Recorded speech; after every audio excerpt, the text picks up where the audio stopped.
Good evening. We're going to start the March 19th, 2019 meeting. We'll have invocation will be led by Commissioner Oliver, the Pledge of Allegiance by Commissioner Firstner, and then we'll have the roll call. Please stand, please.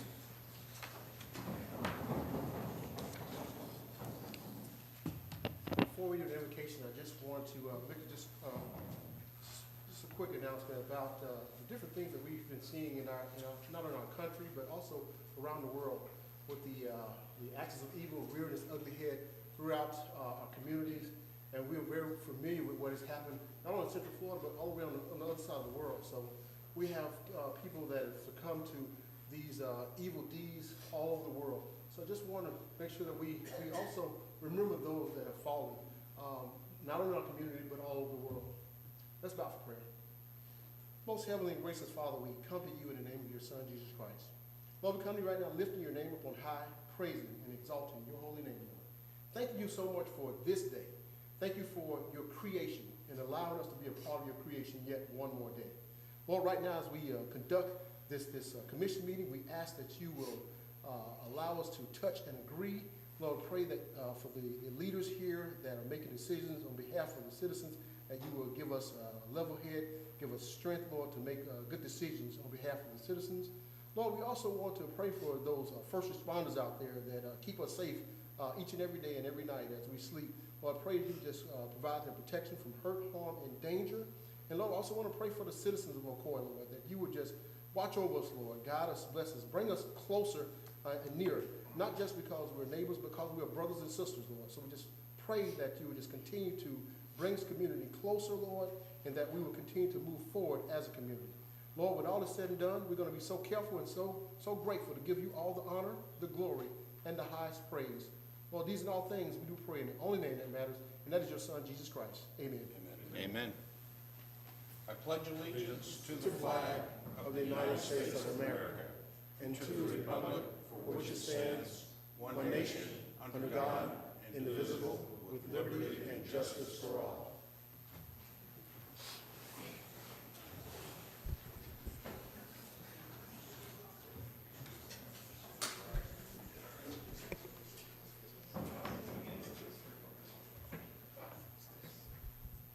Commissioner Grogan is absent.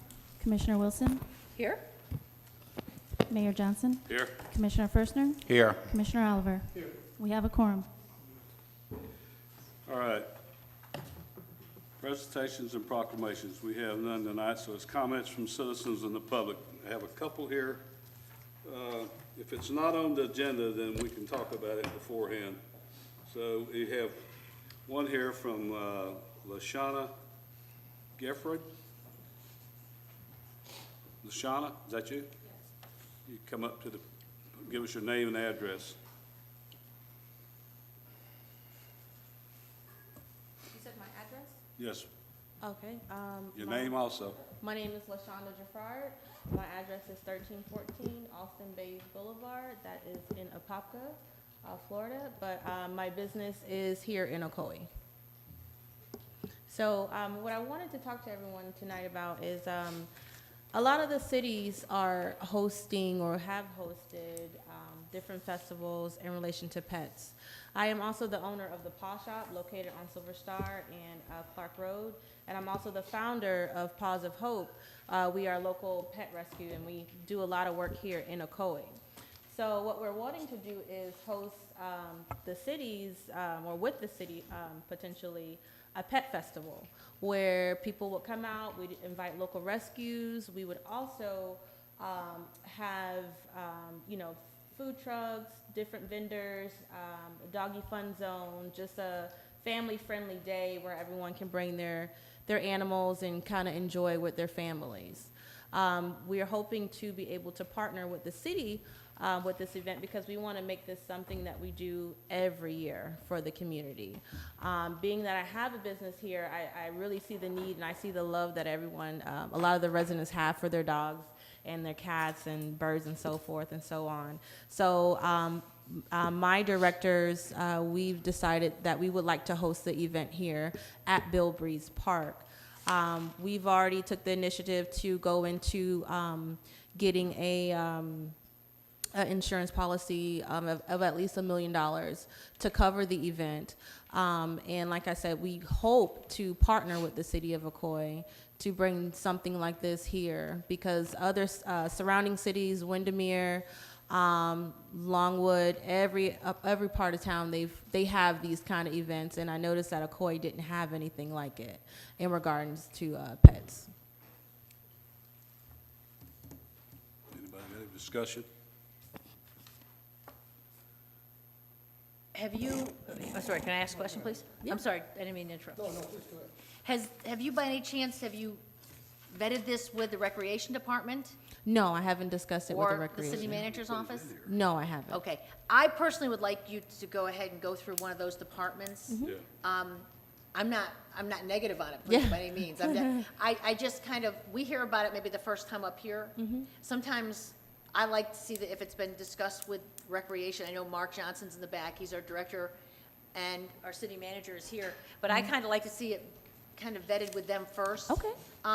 Because realizing you got insurance, but I don't know myself the particular kind of insurance you might need. Okay. Or the arrangement of arranging the park. Right. We just finished Spring Fling.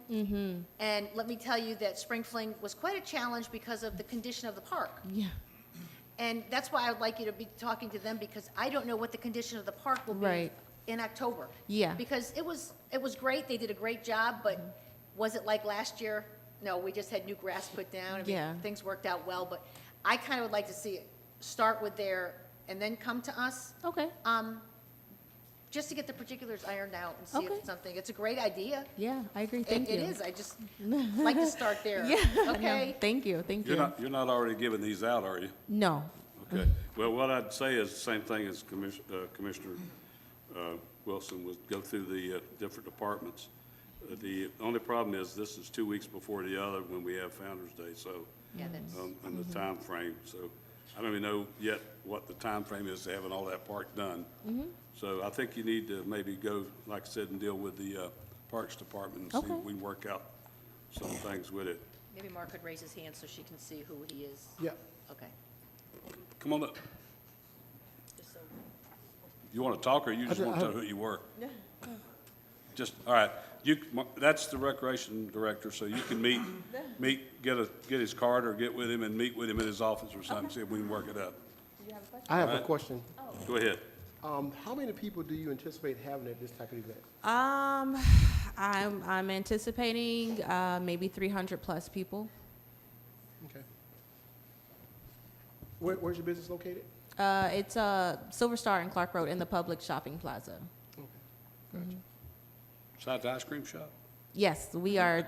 We're 2 doors down. You're really an ice cream shop, huh? 2 doors Where's the down. ice cream shop? Yeah, yeah. They've Yeah, I know actually that. already agreed to join in with us, and we came up with a themed doggy ice cream. So we've been chatting with the local community, the other businesses, and everybody's excited for it because everybody loves their pets. So yeah. Well, if you can go through our Parks and Rec Department, and I agree with the mayor and Commissioner Wilson and our city manager, and can get it all ironed out, I'll be more than happy to help out any way I can. Okay. Thank you. So Mayor, am I hearing this, that the commission's on board and there's a consensus as long as we can work it out and do some We got other it. Well, participation with? first of all, I'd like for him to with the sit in, city? and I would personally like him to go through there and see what it Okay. comes up with. I don't think we were putting money in it. They have to raise their own funds and do that. Okay, Yeah. I just want to know We're if you gonna let them wanted, use the park. Now, there after is a we fee said- for that, but we could maybe donate. okay. Okay. So would you like us to bring this back for the Yes. approval in the Yes. park after we've worked out all the things? Yes, sir. Okay. Yeah, but being 2 weeks before Founder's There is a Day, fee it's for tough. using that park Yep. because it ties into the other, and that will be open. Our Lakeshore Center and all that ties into the same stuff for weddings and everything else, so we got to check the dates. You Yeah. might have to move the dates some other time, so. Okay, we're We'll- open to We'll that. let them work with you, then you can come back. Okay. Okay. All righty? Thank you. Thank you, All ma'am. right. Thank you for your time. Sounds like fun. All right, I got one more. Mr. Atkins, come on down. Well, I got another one after that, too.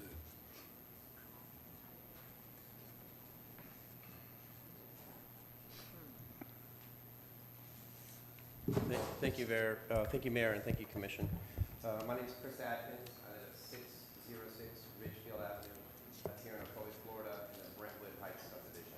It's Silver Star, Florida. I want to first take a second to say, I know that the park for spring fleeing is going through some transitions, which is a positive thing. I think the spring fleeing itself is outstanding. I think we started it about 6 or 7 years ago. 14. Was it that long ago? I have to tell you, 14. Oh, wow. You started it. I shouldn't remember that yet. Yeah, you should, No, maybe, I yeah. was with the group that started it. Okay. I'm not the only one. Well, Sorry, didn't mean to interrupt. I know you were involved in it, Ms. Rosemary. But at the end of the day, those are the type of events we need to have as a community. Something that brings the community together to talk and do stuff. So when it comes to what the young lady just left with, I think that's outstanding as well. We have some other events that I don't want to touch base on that have gotten a little bit farther away from whether it's community involvement or not. Namely Founder's Day, which I've said a time or two I have concerns about, of the growth, about the fact that maybe the citizens of the Ocoee don't really get to enjoy it anymore with prime seating and VIP and everyone who pays taking precedence and everyone else just having to deal with the repercussions and pay for it, right, because it's a free event. I'd like to see the revenue on anything that's above $50,000. A profit and loss margin. I'm not saying we have to make money, but we should see the revenue that's created on that. And that's what I'm going to transition to here when it comes to revenue. I've seen some increased red light camera action within our community. And I want to take a second to state my sources on a couple of things. It's the Insurance Institute of Highway Safety. It's the National Motorist Association, and it's the National Highway and Traffic Safety Administration.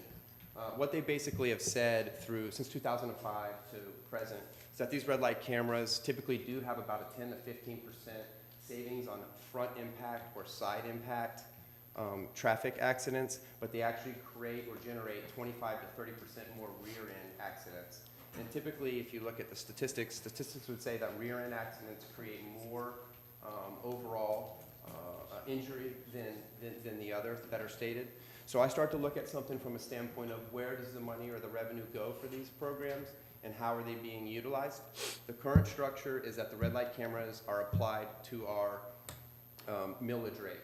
So what they're doing is they're using the revenue from the red light cameras or the tickets they give individuals to actually lower the millage rate. But yet the last 2 years in a row they've come up short on their expected revenue amount.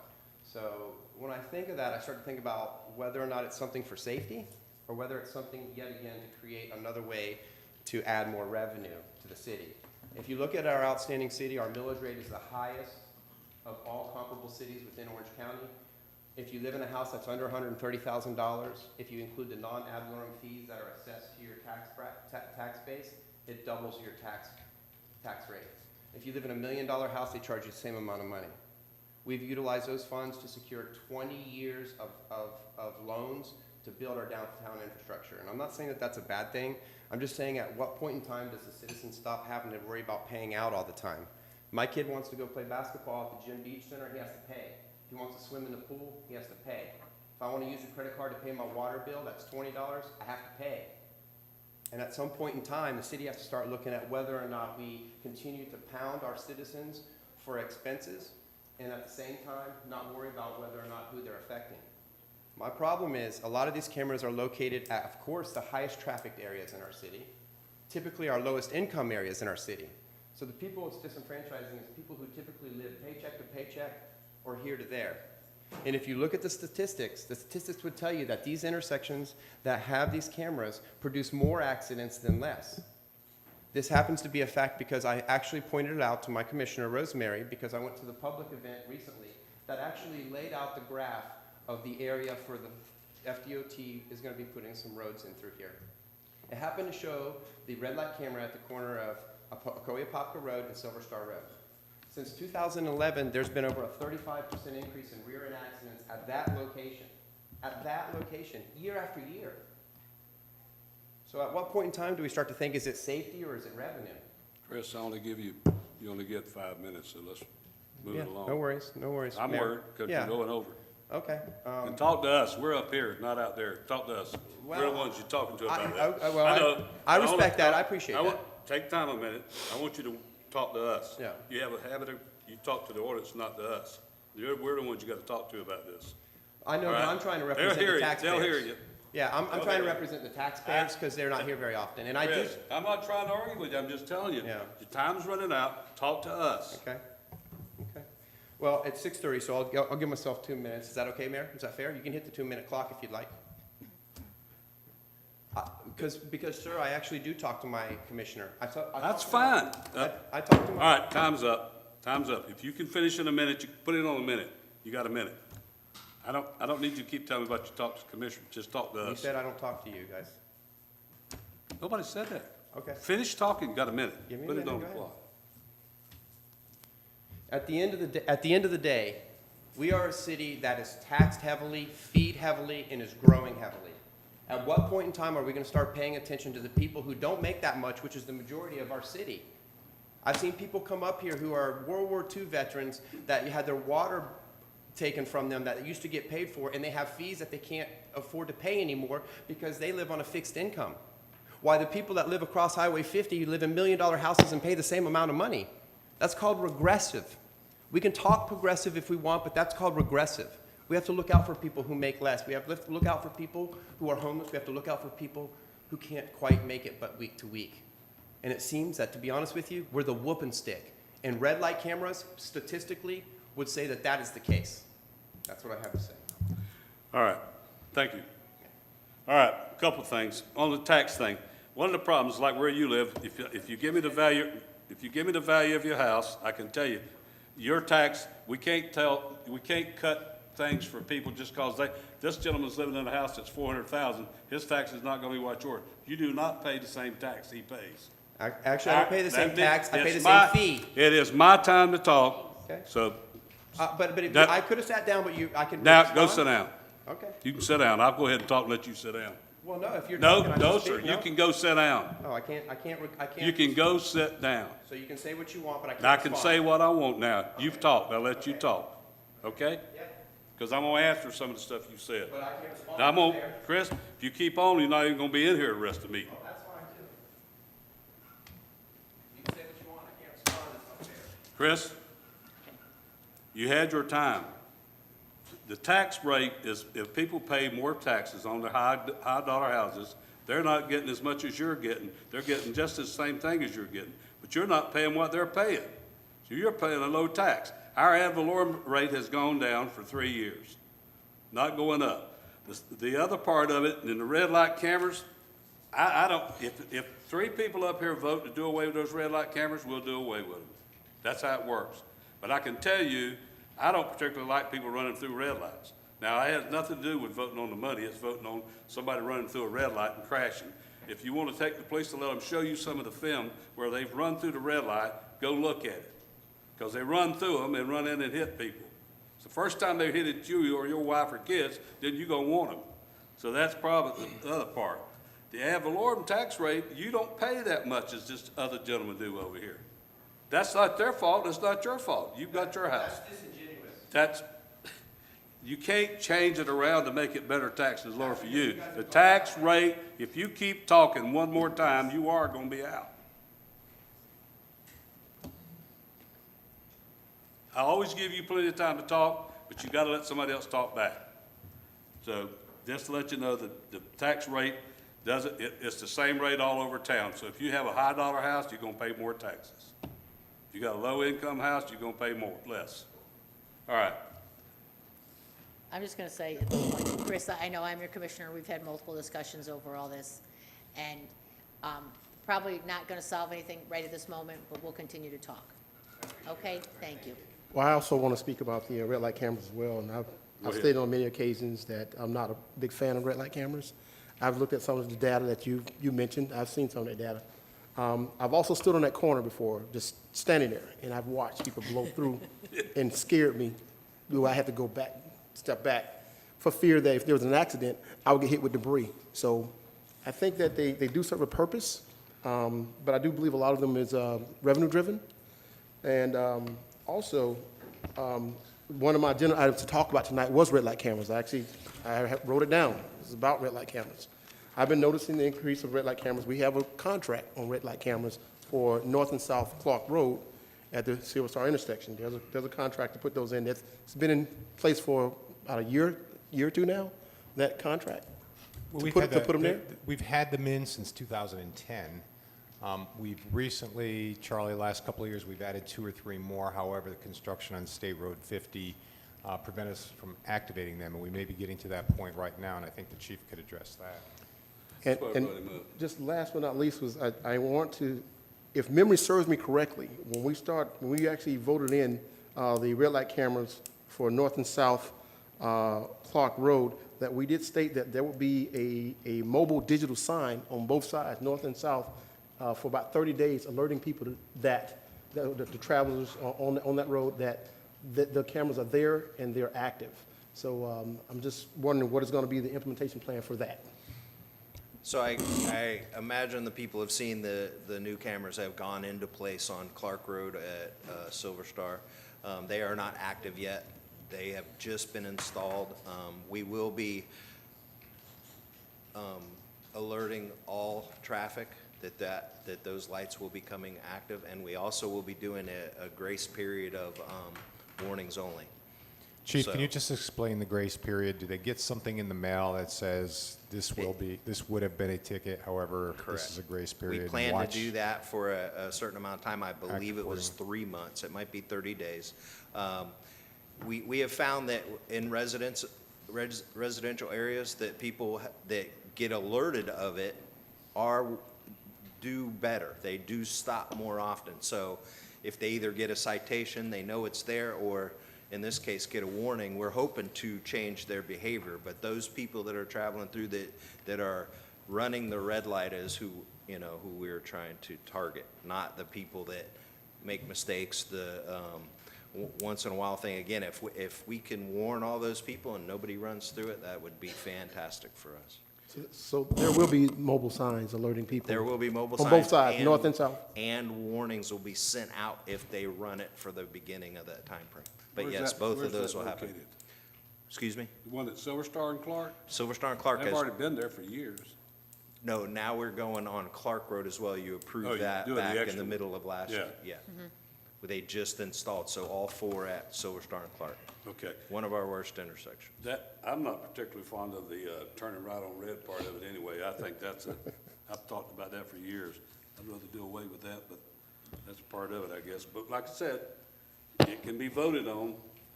If you ever get ready, they want to do away with it, all you gotta do is get the 3 votes. I think the word is that they must do is it prudent? Safe and prudent right Safe turn and on red. prudent. Which And- is below the standard. You have to stop at the stop bar, but not for a right on red. Chief, what do for we the give? red light. Isn't it like 11 miles an hour for your right on red before they'll get a ticket? It's something like that. It's around 11 and below, yes. It's very generous. Yeah, but it's You have but to it's safe really, and prudent. really blow the light. I haven't gotten one yet, so I'm happy. But I personally, for the safety issue, I mean, Chris and I have talked about that. I'm concerned regarding if we can Absolutely. have them safely stop. One of the and- things that you all have discussed is the amount of traffic that has come to our city now. It's a great thing, but it's also caused us some issues. One of the things that this does, it's a force multiplier, where we can now see a red light 24 hours a day, and we come in and judge whether those people have run a red light. For State Road 50, has been under construction for that 3 years. We're gonna run some stats to try to give you some stats, but it's gonna be difficult because State Road 50 has been under construction. People have been using alternate routes. Our data, it might be skewed either way, I don't know which, but the traffic level on some of the roads has gone up tremendously and now has backed down, so it might make accidents go down. I'm not gonna say it's because of the red light cameras, but we'll be able to get raw data. I might not be able to diagnose that data, but we'll be able to tell you a lot about the, crashes at the intersections, but because our traffic has been so messed up for quite some time. Okay, so if it comes back up again, then they can discuss it with all the commissioners. when Yeah, we have everybody on absolutely. board.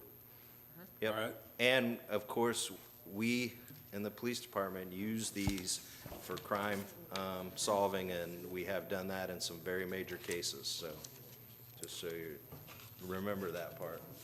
Okay. Thank you, Chief. All right, we have one more, but I'll let you come to the podium, Mr. Mosier, but I don't, this is an item that's not on our thing tonight, and it's not really what we're gonna, I'll let you come to the thing and say what you want to say, but we'll probably have to have this discussion at another time.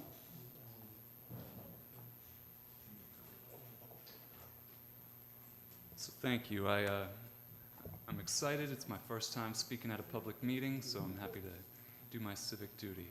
My name's Bob Mosier. Address is 911 North Orange Avenue in Orlando. I work for a civil engineering, survey, and traffic engineering firm named CPC, Carnahan, Proctor & Cross. And this just came up for me in the past 24 hours, so I wasn't aware until a few minutes ago with the help of the city attorney that you guys discussed this topic at your last meeting. But I'll still say my piece on behalf of local developer Robert Holston, who I'm here to represent, Robert of Holston Properties and Development. He's traveling, couldn't attend this meeting, he wanted to. It's about the unsolicited bid that Holston made in late 2018, his investment affiliate made to the city of $1.26 million for a 13.5 acre undeveloped site at 2012 Ocoee Apopka Road, right near your high school. That bid reflected a value of roughly $93,750.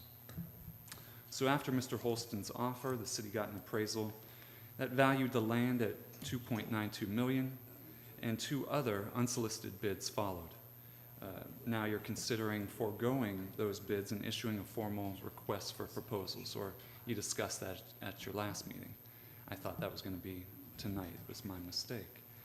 So I'm here tonight on behalf of Mr. Holston because he's willing to verbally commit tonight to develop that property as affordable workforce housing for Ocoee's residents, likely in the form of fee simple townhomes or single-family homes. He's asking the City Commission to embrace his commitment to affordable housing and direct the city attorney and planning staff to work with him for 90 days to try and reach an agreement on terms of a contract and details of what he would build there, the type of home, the style, the number of lots, and so forth.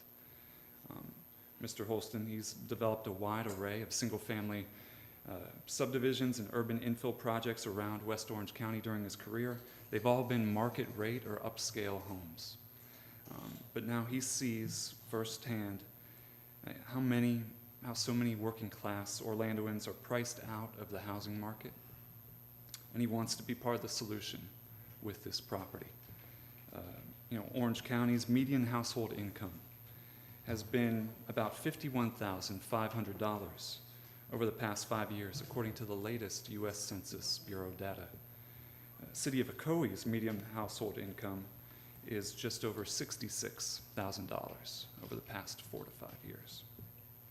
Most local home builders and developers refuse to invest in building modestly sized, affordable new homes that a family like that can responsibly afford.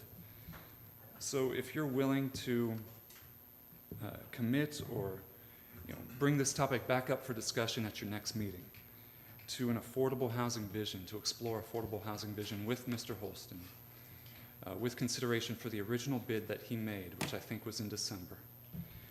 The city will still turn a profit on that site, potentially. Based on my research, you guys acquired that land back in 2000 as part of a 318-acre assemblage known as the Crown Point property for what was $3.75 million at the time, or roughly $11,792 per acre. So even Holston's bid in December of $93,000 and change per acre is still a healthy profit.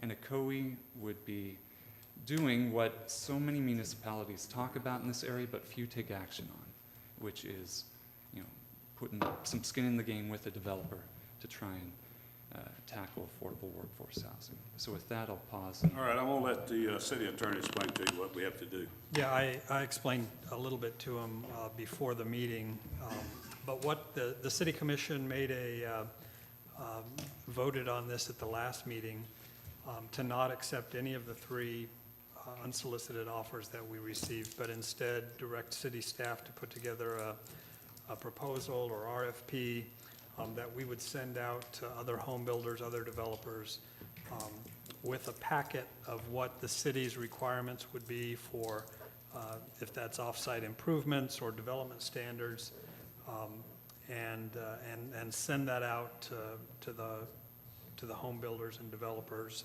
including Mr. Holston, to get additional bids on the property. And I think that was the direction City Commission gave to us at the last meeting. We have not met on that yet. We have a meeting scheduled for this Thursday with staff to kind of discuss the framework for that RFP. So I think that's the direction we've received up to this point. Unless the City Commission changes their mind, I would say, just cautionary to the City Commission that if there's some action that's done tonight, I think it would be it'd be unfair to the other bidders that submitted offers to change direction to what was decided at the last meeting without some kind of notification to them. So my recommendation is, city staff could certainly meet with Mr. Holston to hear his proposal and understand what he has planned, but to still move forward with the idea of putting together a packet that we could send to other developers and home builders to get their thoughts and input on what they would propose to put there and what they would pay for the property. All right. Anybody else have any comments? All right, we'll let him know, okay? Thank you. All right, that's all. Anybody else in the public have anything that's not on the agenda they want to speak on? It's not on the agenda. All right, move along to staff reports. Thank you, Mayor. We put an emergency item in front of you on the dais again. This is something that we talked about 2 weeks ago and basically involves the moving of the clinic from the building it's in now to the half of City Hall that we're not going to be demolishing with the new City Hall construction. I'm going to ask Al to come up and maybe explain this issue a little more. You were generous enough to raise the ceiling to $400,000 for the clinic relocation at the last meeting. Since then, the price has creeped up a little more. So as staff, we sat down and kind of talked about possibly keeping the clinic in the building it is right now, which may impact the actual design of City Hall, the placement of City Hall, but it would save us the $430,000 to $450,000 that it's going to cost to do that right now. We would deal with that at some time in the future. We're at the point right now where we think a decision probably has to be made to go with what we had decided 2 weeks ago, or to go a new route, and I think Al is probably very adept at explaining that. Now, why don't you go ahead and... Well, before he does that, I want to make a couple comments. We went over this, we went over it again, and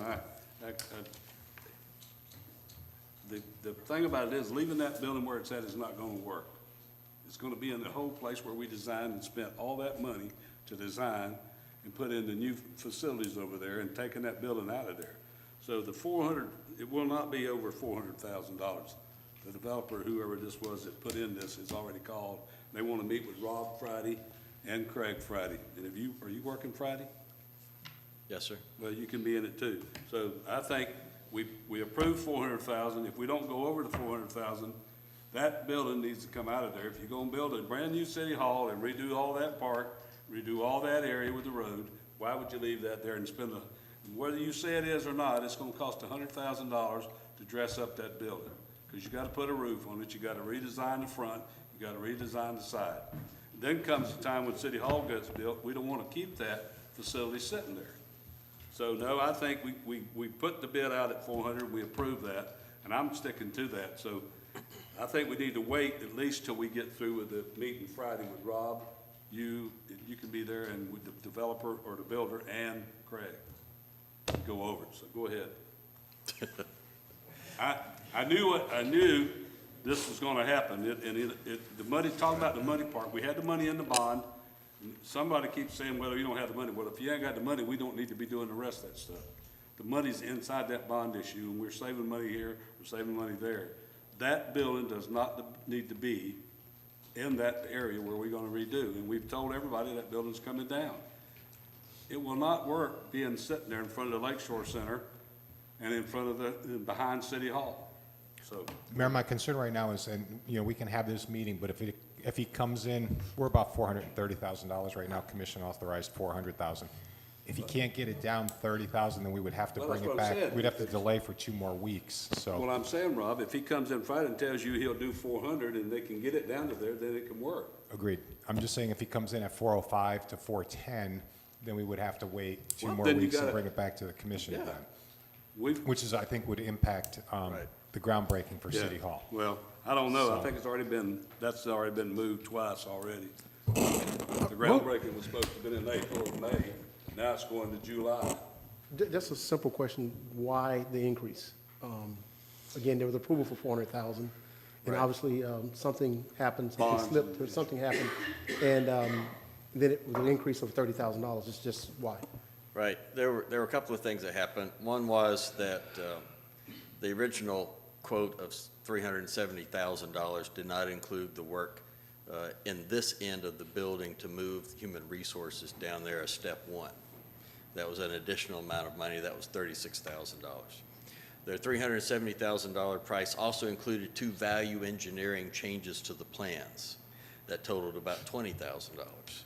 One of those was a change in the way the air conditioning was done, and the other was a structural change that required approval from the engineer to save about $13,000 with the way the building is braced on the inside, and we have not gotten an answer back from the engineer on that. So with those 2, that was pushing us up over $400,000. There also is the consideration this budget has to pay the cost for the city to move all these people around. It's going to cost us money to move the clinic. There's equipment to be relocated. We have the x-ray machines. We have a number of things of that type that have to be relocated, as well as the facilities and HR to move them to this end. So we needed a little room in there to also be able to accommodate the city's cost for the part that it has to undertake. So those were the situations that got us to where we're now, even if they come down to $400,000, we're still going to need more than $400,000 to Well, actually That was factored in from the get-go. We all knew that the building was going to, everything in there had to be moved. Right, but at 370, we had that money. At 400, we No. don't have that money in a Didn't have it figured $400,000 enough. budget. Well, it just comes down to how much is it worth and when should we do it. If it's worth $400,000 to move that out of there, that's fine. That's a judgment you make, and Well- we say yes. The issue is, can we wait? Because of the uncertainty, our costs are coming in so high on these construction projects that if we delayed spending that $400,000 until after City Hall was built, then that would still get us to the same place. We would know what those costs are. Today, we don't know what City Hall's going to cost. We don't know what some of these other projects are going to cost. So it's more of a retaining that cushion. It's a fairly simple matter to do a mirror image of the City Hall and still have the same design that we had before. The L would be on McKee rather than on Oakland. That actually fixes a few things relative to the entrance to the park with the trailhead for the bike extension and things of that type. And as you talked about, it would cost some money, so we would propose leaving the $60,000 that still remains in that budget to be able to look at doing something with the building in the future if we chose to retain it in its current location. But we are on the implementation side, and you're on the policy side. I'll ask commissioners to make their comments, but once again, in all the plans and all the designs, that building was never left there, and that building was figured to be moved. It does need to be moved. It won't figure in with what you designed with Oakland Street and what we're doing with the wedding facilities and all that, but that's up to the vote. So, Commissioner Wilson, do you want to say something? Yeah, I do.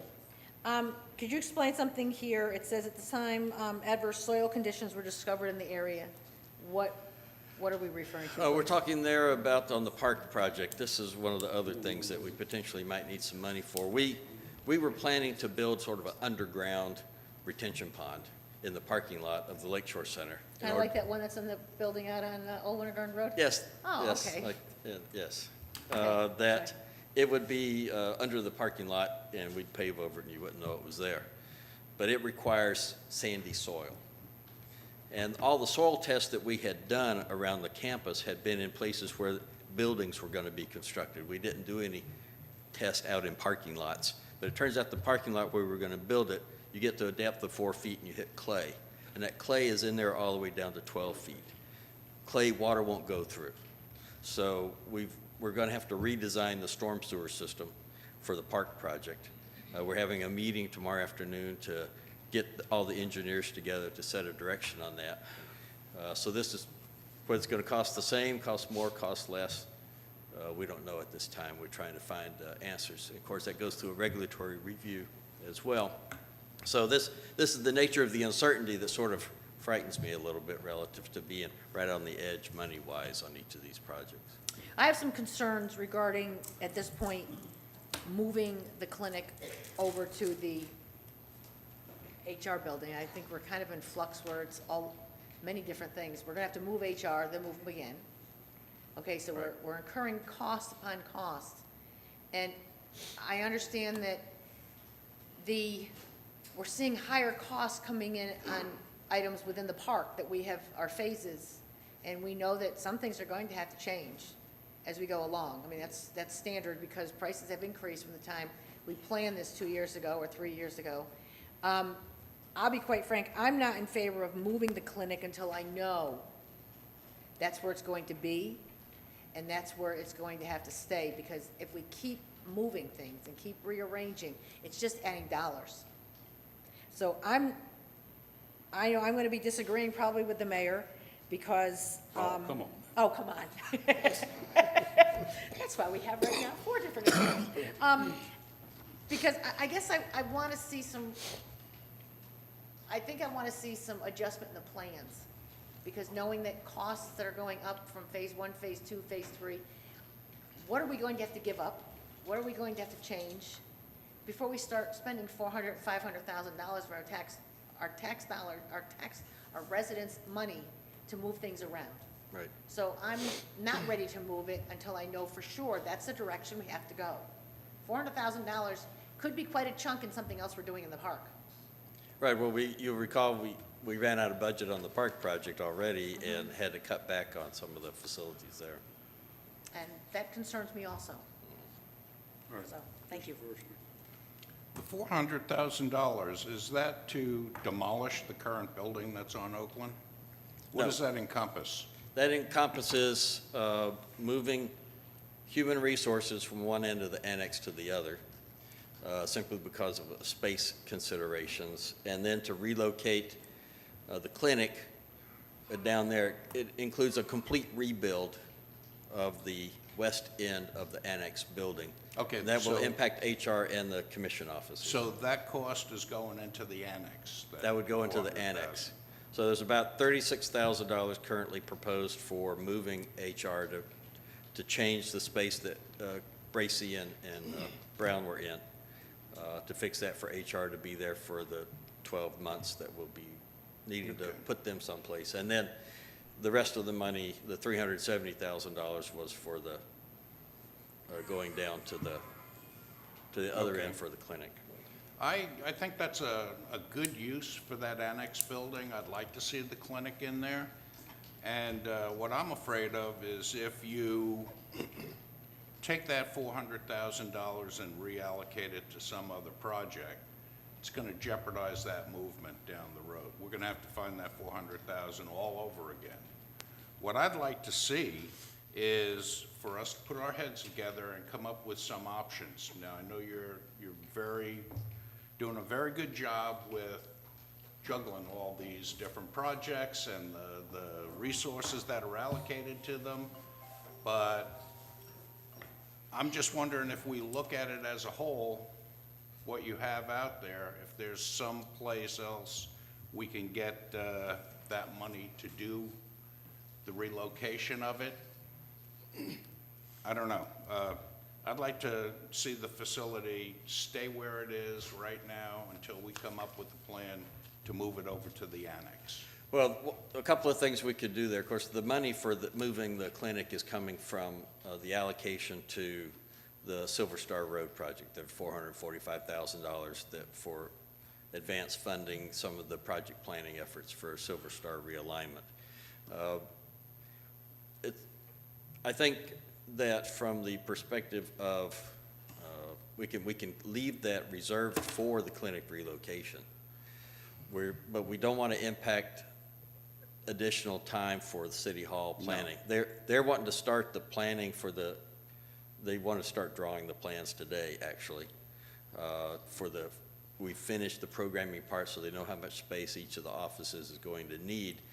And so we're going to be pushing them back on starting the design. So what I was wanting to do was to move forward with the design, just look at it as a mirror image of what we had planned. If it turns out that we do have the funds, it's a fairly simple matter to flip it back the other way. The building's going to fit either way because it's the site design is being done by a different group. It doesn't really depend on the site design to be done relative to building the city hall because it's two separate groups. A mirror image would be fine, but where you have here that Wharton Smith is going to have to accommodate the clinic where it currently sits, that bothers me. I don't want to see the city hall project stalled because. Well, that's why I was saying that it was the mirror image. If you could go ahead and build the same building. Yes. And when you're ready to break ground, you draw it this way or that way. You know, you buy home plans like that, you get the mirror image, you just. Before I turn it over to Commissioner Oliver, let me ask you a question. When that building's built in City Hall, what are you gonna do? Tear down the other one? Then where are you going? The other what? The medical clinic.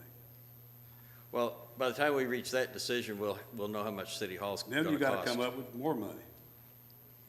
Then you're probably gonna have to come up with $500,000 to move it. And when you do this building over here, it also lets this be used for something else when they're done with that. And that's where the medical clinic will be forever from then on. We don't have to move them again down the road after all that construction. Right. But you designed that park over there for what it was gonna be without that building. So now you're changing that. Whether you be for or against it, you're changing it. Right. So I'm gonna Okay. turn it over to Commissioner Oliver. Well, just a couple of questions. Excuse us, we're supposed to do a 7 o'clock swearing in. Mr. Brinson, it'll be a few more minutes. We got to finish up, and then we'll take a break. We were going to try to finish the meeting, but we didn't get to do it, so we'll take a break in a few minutes and do this swearing in. Okay, sorry. Just a couple of questions. Sounds like every form of refuge has a price, and regardless of whatever we do, there's going to be a price tag involved in this. And the first thing I'm hearing about this, the redesign of the drainage system part. And the question I have is, when we're doing these projects, any project that we have in the city, what type of geological surveys are we doing prior to breaking ground or at least in the planning stages of these projects? Are we doing geological surveys? Yes. And if we are, to what extent are we doing? And if we are doing those geological surveys, why wasn't this discovered during the planning stage? We did an extensive geotechnical survey. We did 12 borings down 30 feet deep at all the locations where we were going to put in buildings. And this was done at the time we started the overall site planning more than a year ago. And that effort did not anticipate the storm sewer design that was ultimately adopted. And the soil test around that area did not indicate that clay was a significant layer. It's just our bad luck, you might say, that the parking lot, where we not anticipated putting a building, turned out to be an area where there was clay. We looked for additional sites in that immediate area. You know, you can locate those things a little downhill from where they needed to be, and we could not get to a place that allowed us to have the rate of percolation of the stormwater into the ground. So what we're looking at now is building a better structure to deal with water flowing into the lake as an alternative approach to it. But it seems to me that this should have been discovered in the planning with all the technology that we have and the money we spend on these, geotechnical surveys, that these things should really be discovered prior to. Hopefully this is a lesson learned moving forward, that we maybe need to dig a little deeper, go a little further, spread a little wider, you know, to figure out what are we facing? I mean, same thing happened with Bluford Avenue. We started breaking ground, and now we had to deal with gas lines. So these are things that I think that for us to be responsible in spending citizens' money, we need to figure out a plan, go into a plan that is going to be a little more, going to go a little bit down that rabbit hole before we start spending any more money. That's just my comments on that. And as far as moving the building, it's my understanding that it was, as a part of the original plan, that building was supposed to move. When City Hall was, when we bring up the new City Hall. So again, I think it'd be a good idea. Commissioner Fershner recommended that we come back with, get together and come back with some kind of plan to figure out how do we either stick to what we started with and keep the costs down, or go with some other plan that's going to keep the costs down from citizens. All right. So do we, if we do, well, I need a motion out of, right? I need a motion for that, right? Yeah. All right. If we want to do that, Commissioner First said, or you want to do what Commissioner Wilson said? Which one want to make a motion? We vote first. I'll make a motion on this thing, and then we'll see where it flies. I'm gonna make the motion to approve the proposed delay in the employee clinic relocation that is presented to us. Here's a second. A delay in it? The delay. Yeah, I'll second According that. to the Wait a delay, minute. according to No, this. she's talking about not moving it. I'm talking about not moving at the current time, going with what the To special. go ahead and ed look did. at the price. Look at the price and keep the clinic where it is, and I wanted them to leave the clinic where it is until we can get a better price and better information on moving it. Is that clear as No. mud or not? No. Yeah, I think your What option, she- Commissioner, is we build around it for now, and then worry about it at some point in the future. That's right, I want to leave it where it is, That's, and she's then, not talking about what you said. well, that's what I'm, okay, hold on, back up.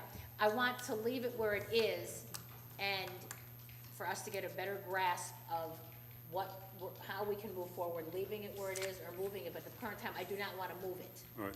Does that make sense? I All don't right, want to move yeah, it. so, all right, hold your motion a minute. If Hold my we motion. said, if we're do the thing Friday and they come up where it's 400,000 or less, or with the option to not go any higher, is that included in that? Because we already approved 400,000. Yeah, yes. Is because that we did okay? approve- we If did- they can work it out Friday, where they're at the 400,000 or less, then we can do what we have to do. But if they cannot, then we need to leave it Then where it we is wait until and we figure out a can way. resolve this issue. Yes. So if it come up with 400,000 Friday or whatever, then they can work it out. No more than 400,000. No more than, not a dime more, Okay, not a dime. not a dime. All right. Okay, I'll second that. All right. Motion made by Commissioner Wilson to do the, hold off till we have Friday meeting with and see if we can stick to the 400 or below. And if not, then we hold off and wait. Do I hear a second by Commissioner Fershner? Is that okay with you, Commissioner? Yes. All right. Let's vote. Thank you. Where's it land? It's 4-0. Okay. with, Okay, so, here's- just so I understand, we'll try to get that under 400,000 on Friday. If we can't get it under 400,000, are we to go with Plan B and flip the building and continue there, and we'll worry about the clinic at some point in the future? That's my That's what understanding. I'm understanding. That was my understanding. Okay. That's my what- That's my understanding. Okay. I just Yes. want to make sure Not a we're on the dime same more. page. Yeah, it's gotta be that or nothing.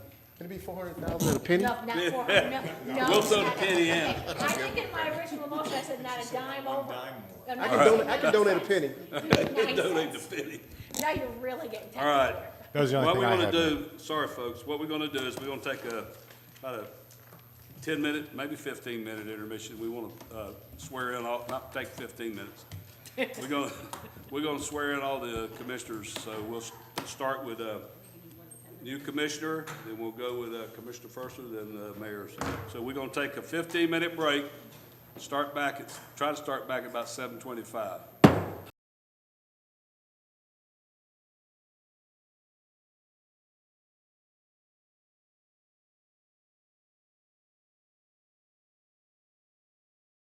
All right, we'll now restart.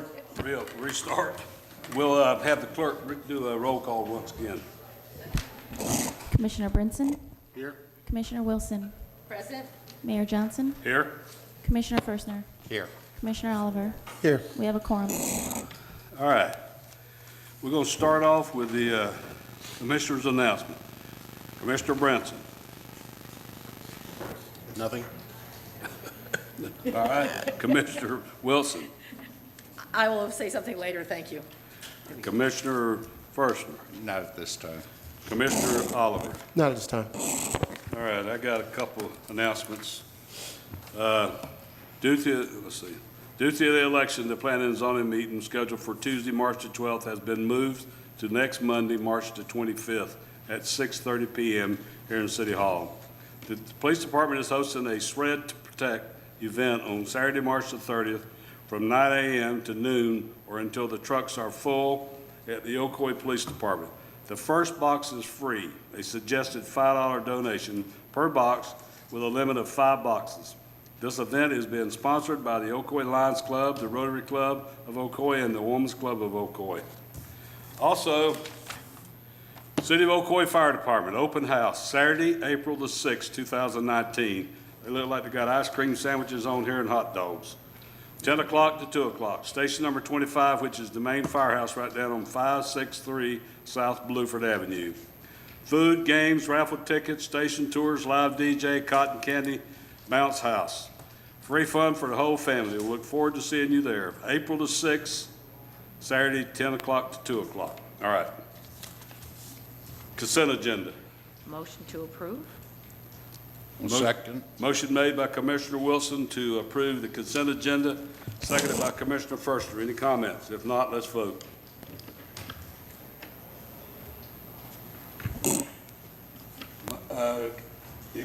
All commissioners unanimously voted yes.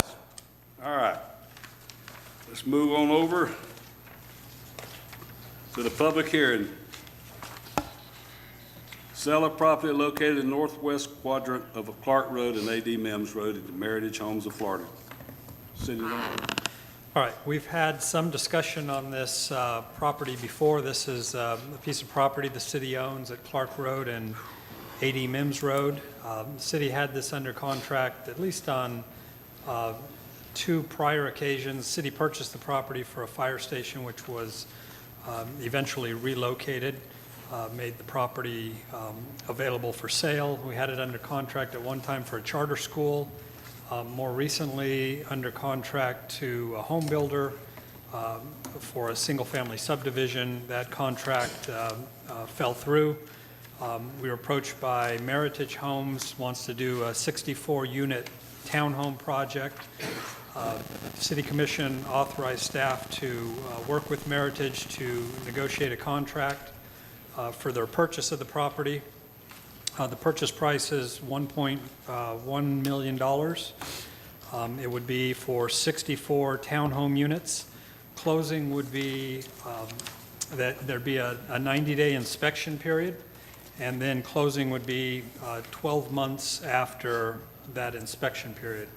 The developer would have the option to extend the closing for up to another 6 months if they hadn't received their final subdivision plan approval at that time, with the payment of $5,000 per month per extension. The final 3 extension payments would not be applicable to the purchase price, so it would be in addition to the purchase price. We received an executed copy of the purchase agreement just this afternoon from Meritage, the buyer. I believe that was handed out to all of you. So staff recommendation is to move forward to authorize the city commission or the mayor to execute the purchase and sale agreement for the sale of the property to Meritage. I know Mike Roomer is here to answer any questions you might have specifically on the site. All right, this is one we've been going through trying to get the contract right? Yep. Okay.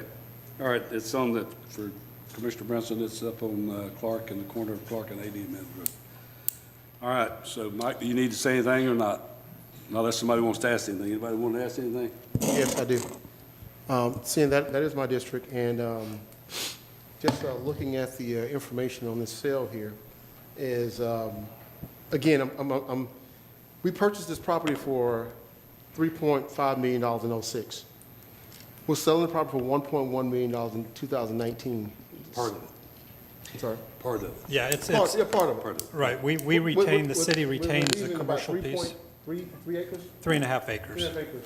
Commercial. So even if you add the 3.5 acres and you sell that, we're still gonna be at a loss on it from what we paid for it.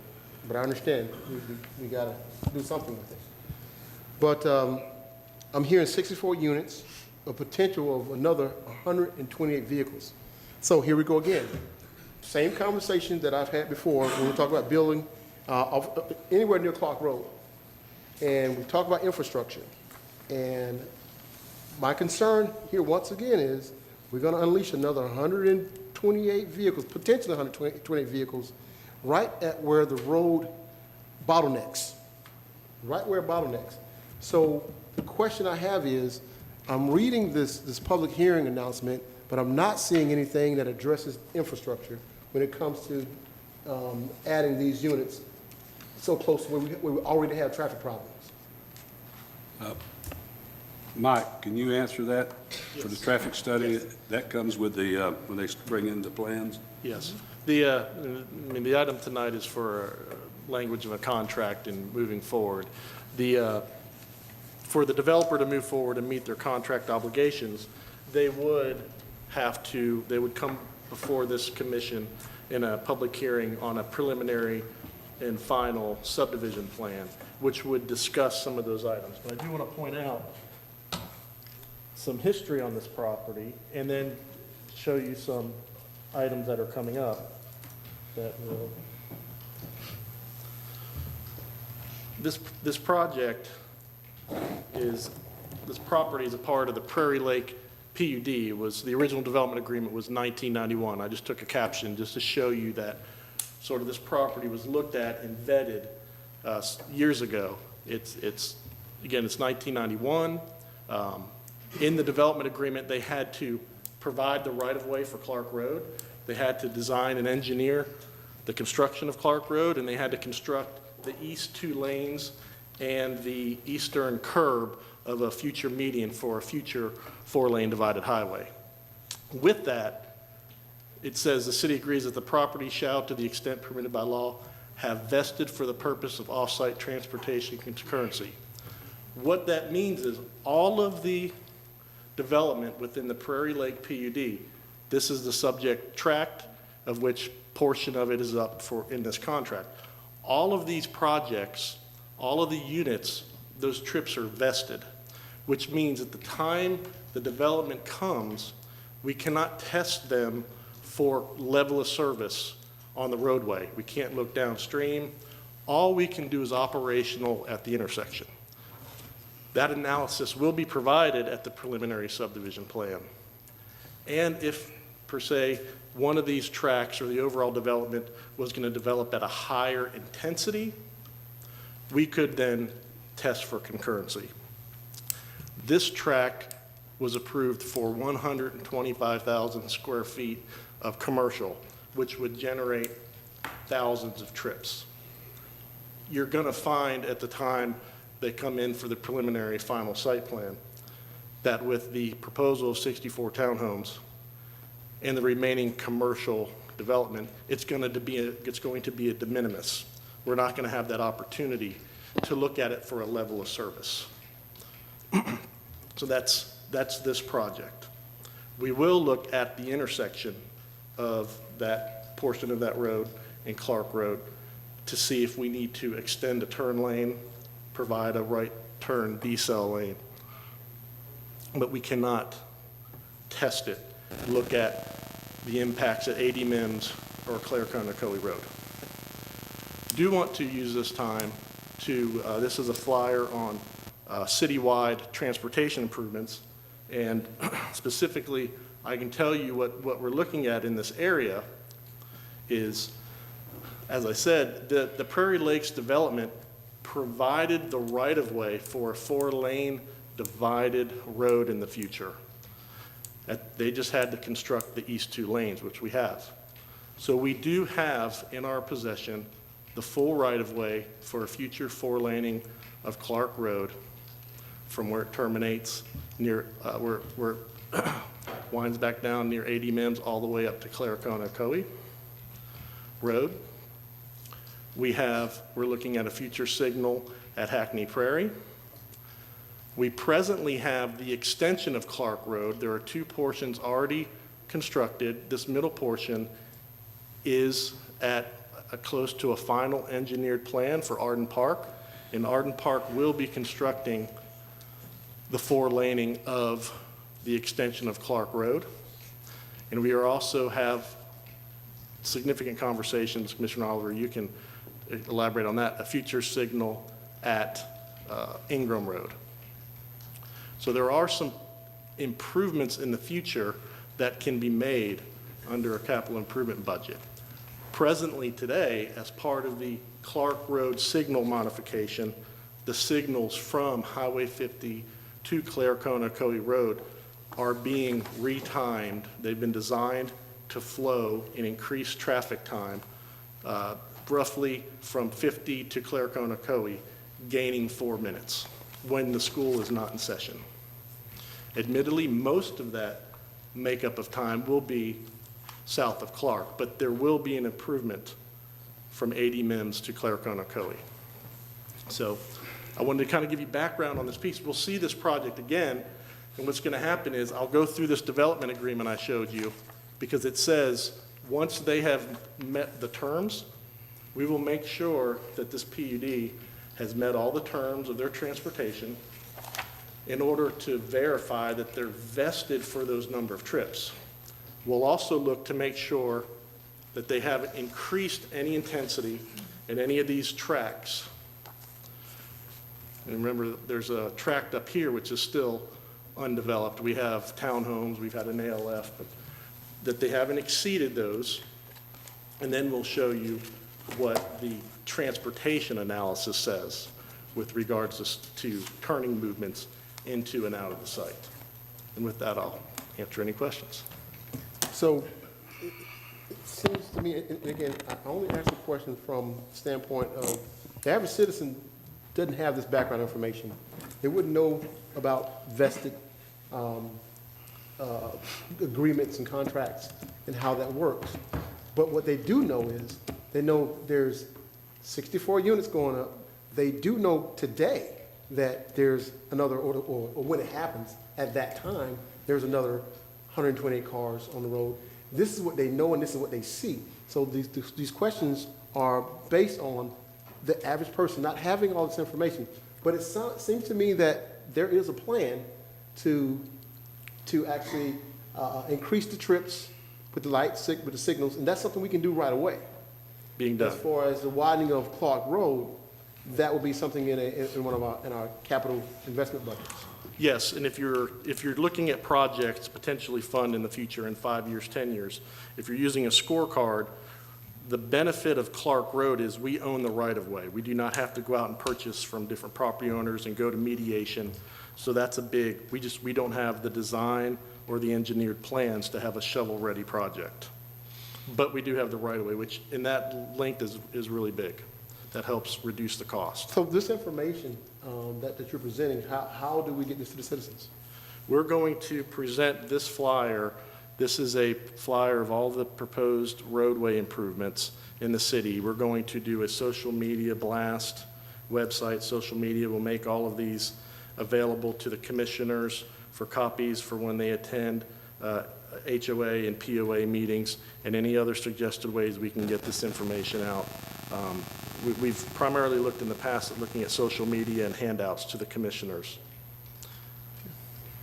That's all the questions I have. All right, any more discussion? All right, I need a motion. Is that a public hearing? Oh, yes, public hearing. Well, I'll need a motion after that. Sorry, I was thinking Yeah, it it was is. a public. I'm not trying to tell you what to do. Do you have to read anything first? All right, I'm gonna open the public hearing. Anybody have any comments on item 8, sell of property located in the northeast quadrant, Clark Road and 80 Mims? Well, all right, I'm gonna close it and bring it back to the dais. Your motion. I make a motion to approve the sale of the property to Meritage Homes. Second.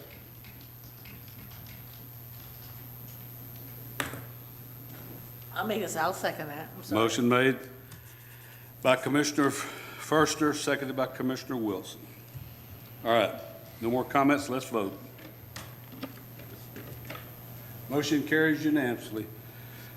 Now, you got all the print and all the fine works done, right? Yep. Okay, because that's been a long time. I will say that, Commissioner Oliver, that 3.5, 4 acres should be about a 200,000, at least 250, 300,000 acre up there, so we'll make up the other. Let's hope so, anyway. All right. No first readings, so let's go to second reading of ordinance number 9 for Harper property, 1304 East Silver Star Road, annexation and rezoning. All right, thank you, Mayor. For the record, Mike Rimmer, Development Services. This is an annexation of a parcel, a vacant parcel, that's addressed at 1304 East Silver Star Road. It's a little over it's 1.26 acres. It's presently vacant.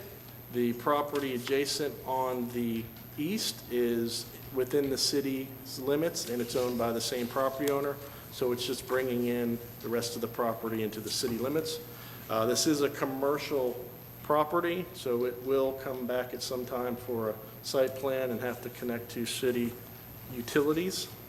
But this is just bringing in the vacant parcel within the city limits, our jurisdiction for code enforcement and development review. The land use of the parcel is commercial, and we'll give it a commercial C1 neighborhood zoning district, which is a small retail under 15,000 square foot possibility, those lighter type uses. And again, it's the adjacency to meet Florida statute. It's adjacent to the city of Ocoee on the east side and south side, so it meets the criteria under the voluntary annexation. And since there's no commercial development to discuss at this time, I'll just limit my comments to that. Staff recommends annexing and giving it the commercial zoning district. All right, this is an ordinance of the City of Ocoee, Florida, annexing into the corporate limits of the City of Ocoee, Florida, certain real property containing approximately 1.26 acres located on the north side of East Silver Star Road, east side of 3rd Street, pursuant to the application submitted by the property owner, finding said annexation to be consistent with the Ocoee Comprehensive Plan, the Ocoee City Code, and the Joint Planning Area Agreement, providing for and authorizing the updating of official city maps, providing direction to the city clerk, providing for severability, repealing inconsistent ordinances, providing for an effective date. You want to read the other one too? Yep, I'll read the rezoning ordinance. This is an ordinance of the City of Ocoee, Florida, changing the zoning classification from Orange County C1 to City of Ocoee C1 on certain real property containing approximately 1.26 acres located on the north side of East Silver Star Road, east side of 3rd Street, pursuant to the application submitted by the property owner, finding such zoning to be consistent with the Ocoee Comprehensive Plan, providing for and authorizing the revision of the official city zoning map, repealing inconsistent ordinances, providing for severability, providing for an effective date.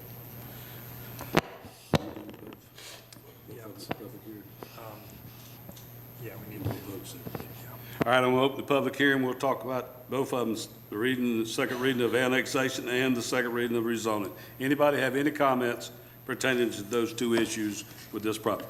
Step to the... I'll be quick, Mayor, I promise. All right. I'll start before I get there, actually. Whitaker and Third are still in the district of Orange County, correct? Those road jurisdictions are under their maintenance, yes. Under Orange County? Yes. Is there any particular reason we are just focusing on this 1.25 acre plot and not all the rest of it? Because it's my assumption that there's a donut hole right there, that Orange County takes care of some of the process, but not all of it. So if we don't have any potential buyers for this commercial area, I'm just curious why we're focusing on just that one and not maybe the other areas between Whitaker and Third as well. Okay, good question.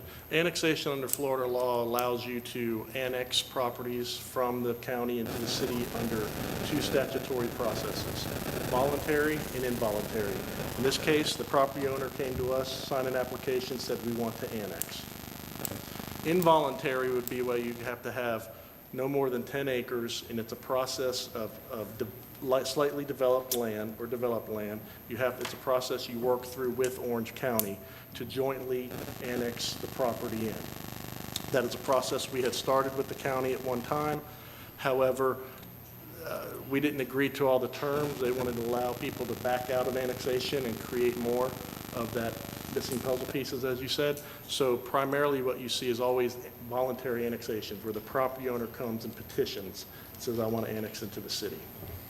And it's to my understanding that because we own the corner lot there next to the C1 stating already, that light purple, is that It's a color red. that we already own Ocoee, right? It's within our jurisdiction. Our jurisdiction, so because it's to the east side and the south side we own, we can do that voluntarily? You have to touch, and it can't be a corner. It has to be more than a corner-to-corner touch. So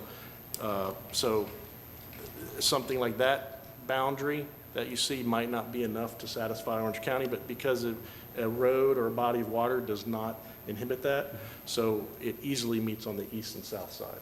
Okay, I have one more quick question. You had showed a slide that actually highlighted the commercial space in red all the way down going Silver Star, Yes. this here? Yes. So you see the black square that we are going to be currently annexing? The two red next to it, are we not going to potentially do that at the same time, or We is that at a will, later okay? date? All of these properties, we have a joint planning area agreement. We're renegotiating that with the county now. But all the properties within that boundary are planned to be annexed into the city one day. So we've already accounted for, you'll see, what you're seeing, the parcels in white are the unincorporated. You can see where we've been able to annex some. We've planned these parcels in our future land use for when they do come into the city, what their intended land use and zoning is. So you'll see those are going to be low-density residential. These were already identified as commercial. They're commercial in the county, and when we did our comprehensive plan, we said when they come into the city, we'll retain that, and we're going to give those the commercial land use. Okay, cool. I understand, thank you. Anybody else have any comments?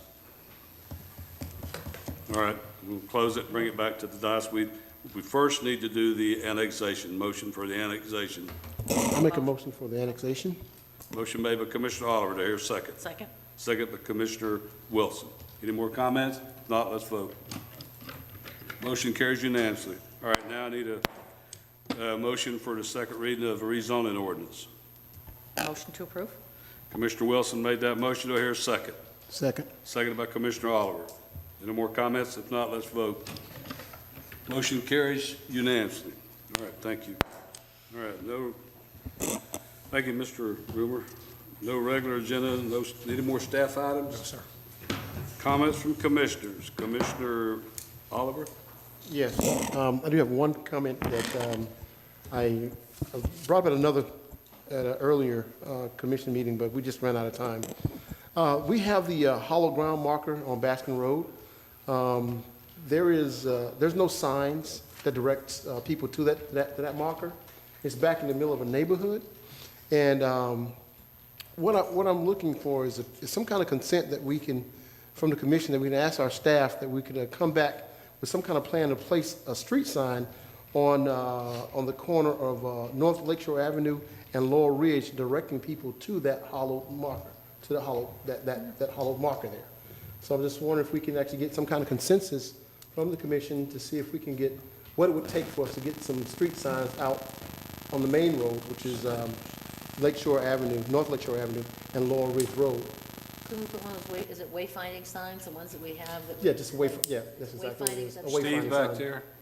We can do it. I suggest you give us the verbiage you want on it, because there was some debate on whether it was actually a cemetery or not. So that may be why we don't have anything there right now. It's a memorial. At one point, it was called a cemetery, but then we weren't quite sure it was a cemetery.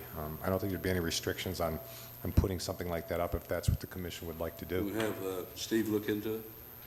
We could do that, yeah. Find the appropriate, maybe even bring it back, what would be the appropriate verbiage for We us? could just do a mock-up and maybe give you a couple of options, and Consensus, okay? Yeah, that's fine. All right. good idea. That it? Yeah, that's it. Commissioner First. For all you folks that are interested in how the police department and the fire department operates, you have an opportunity to find all that information out. Citizens Public Safety Academy is going to be run from April 18th to June 20th. Very informative, tells you about both departments, answers all the questions you may have about the fire department or the police department and how they operate. The other thing that I wanted to mention is to compliment the police department on their Dial 211 program, Youth in Crisis. I saw that today for the first time, and I think that that is a wonderful thing. Chief, that's in conjunction with other agencies, is that right?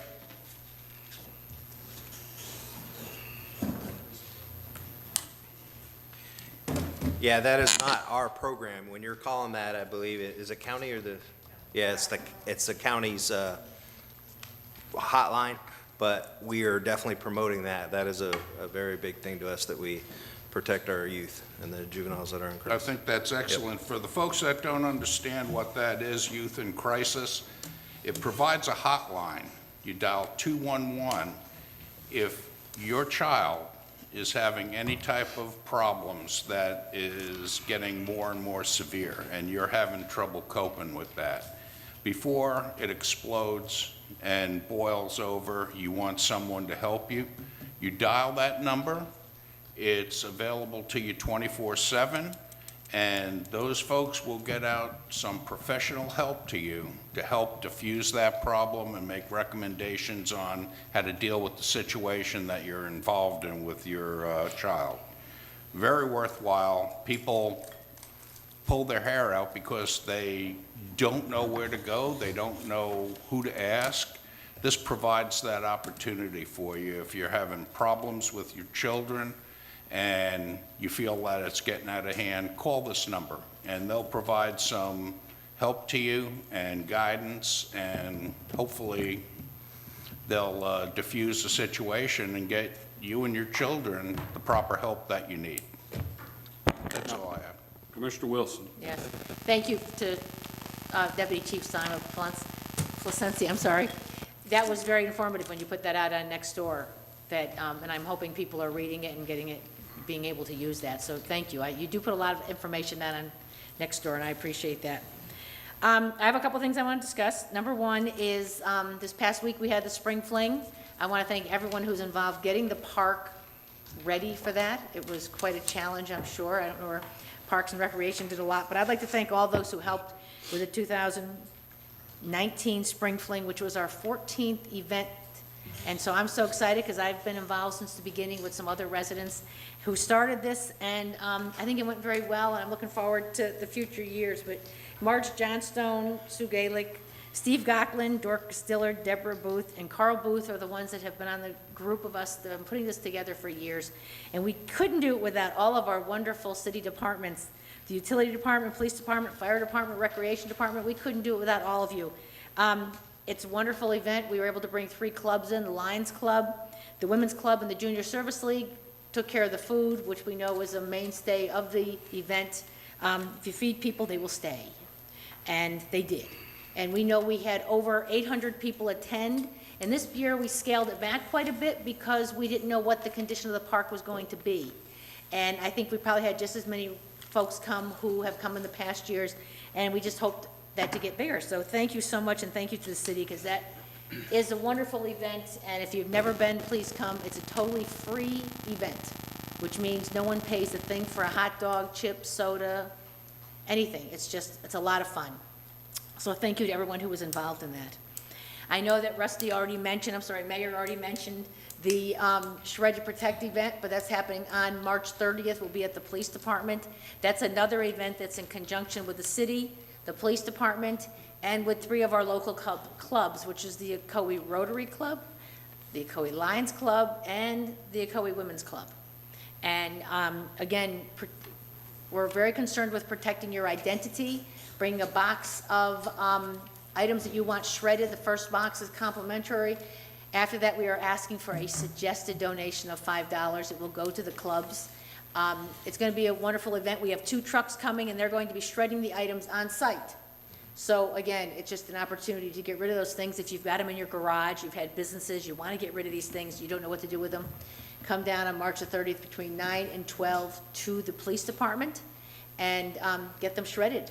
Did you want, Yeah, I wanted to add, since we've added someone from the state attorney's office for consumer affairs will be there to answer any questions, as well as our detective for some of the property or white collar crimes. So they'll both be on site, so if you want to stop and talk to them, you can do that as well.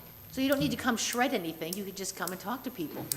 But there is gonna be a line, we're gonna hopefully have a smooth, should I say drop off, where you can drop off and leave, or you can stay and could have a conversation with someone, but you're right, we wanna protect your identity.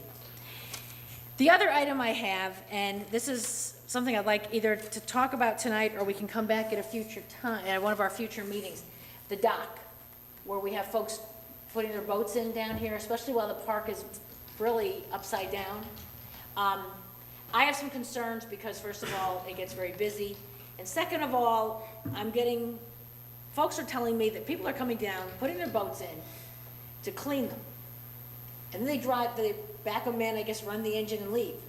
So, we're spending $40,000 on Lake Prima Vista with the issue that we're dealing with over there. And then we have folks coming in, and I can't say it's true, I've just been told that they're quite large boats, they back them in, turn the engines on, do whatever they're supposed to, I don't understand this, I'm sorry, but then they leave. But the thing is that we've got an issue that we've got a valuable lake down here to protect. And I'm thinking we need to rethink this, where we allow people to put their boats in the water. And I'd like to come back, if it's not now, come back at a future time, whether we should be charging non-residents to come down there. Should we close it while we're redoing the park right now? I don't know, all I know is that it is an issue, and there's we're asking people to put their cars up on the city property, and they're blocking up those 3 spaces that are available right there, I guess, where you're supposed to unload and load. Right, like as you said, we're in sort of a transition phase. We finished the parking there, so the cars that were parking where they line up the boats to back them into the ramp shouldn't be there anymore. We've got plenty of parking space for them. We're asking the boat trailers to be parked behind the women's club. Some people complain about that. Some people say, well, at such and such, we have to park a whole lot further away than that, so I'm fine with doing that. This is a temporary thing. Within the next week, those additional spaces there where the grass was, there's now dirt in between where the boat ramp is and the parking starts. That's going to be finished, and that's going to be an area to park boat trailers. They're closer to the ramp. It'll be a place for 5 or 6 to be parked there. But we are dialing back the amount of space allocated. You are correct that there are certain marinas that bring the big boats in there after they work on them to test them and make sure they run, because it's close to them and they can get in and out quickly without paying a fee. But of course, paying a fee, we got to have somebody there to do the fee. So just to make sure you understand what we're doing right now, over the next week, we're going to complete the parking area next to the boat ramp, which is long and is intended for trucks with boat trailers, reasonable sized boat trailers, not triple axle trailers. But, the smaller boats would be able to fit in there, get 5 or 6 in there easily. And then the overflow would go down to the area across from the Lakeshore Center that you can get to from Lakewood and Oakland Avenue. We will probably be talking with the police department about our busy times, especially on the weekend, that we do not have people with trucks and trailers parked parallel, taking 8 or 10 spaces for cars in order to be able to park closer to the ramp. That'll be something we'll need to be working with them from an enforcement perspective and get people more educated about how to do that. But as you know, long-term, the strategic plan shows moving that boat ramp out of the park itself, potentially to separate those uses so that there's no interaction so much between the boat ramp and activities. You're having spring fling, we had to close the boat ramp. And if you don't know about spring fling and you're bringing your boat and your kids and you got all that ready to go, now you can't go. So there are issues there in terms of it's in the park and it needs to be separate from the park. That's a longer term fix. So the near term, we're trying to provide some accommodation for it, both nearby and further away, to try to balance the load, you might say, between the different uses for that particular Well, that's going to be an area. issue if you could discuss moving that that ramp further down in front of my residents' homes. No, we weren't. That will be we- another issue that we'll be Well, I discussing believe if you're that's the buying case. property in another direction potentially. Well, I realize that, but just so I want to be. No, I think the I'll put that on- policy put that direction on was the- on- provided, yes. Put that out just for discussion, but I do think we need to discuss this at a future time, because I think that maybe we should be charging non-residents, even if they have to have a decal on the boat. That lake is one of our prized possessions, and right now, as we know what's happening in Lake Prima Vista, that's not in the best of condition over there. And our lakes are what give our residents value to their property. So I'd like that to come back at a future time, because that is a concern to me. Okay. Is that something you want to put on the agenda? I brought that. think we'll come back at a later time, but I think it's just, I'm putting it out there for thought process for everyone here. I'd like you to give it some thought. Budget time. That's probably a good time, but again, just a thought, and, when you're down there, take a peek, take a look at what's going on. at Not the city lake. people, Mr. Adams. So, Not city people, just people outside. Yeah, yeah, yeah, they should, yeah. okay. Yeah.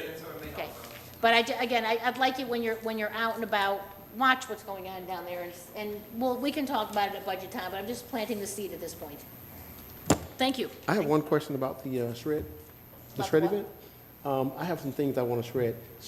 Is it recommended I take all the paper clips and the staples and stuff out of them before I bring them? Not any money. How'd that work?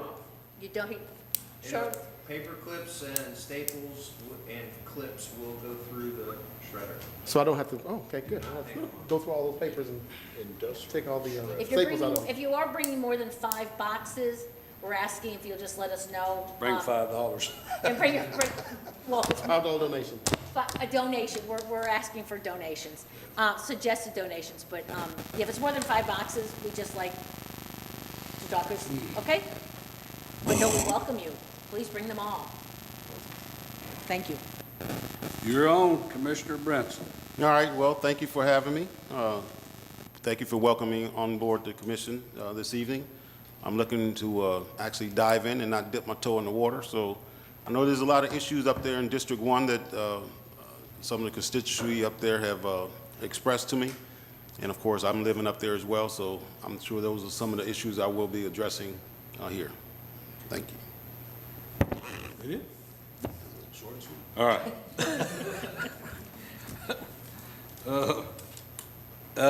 I just want to say that I don't know if anybody else, most people noticed that most of the palm trees are out and looking good on Blueford Avenue all the way down now, pretty much. That all up, Al, all the way down, is that it, Steve?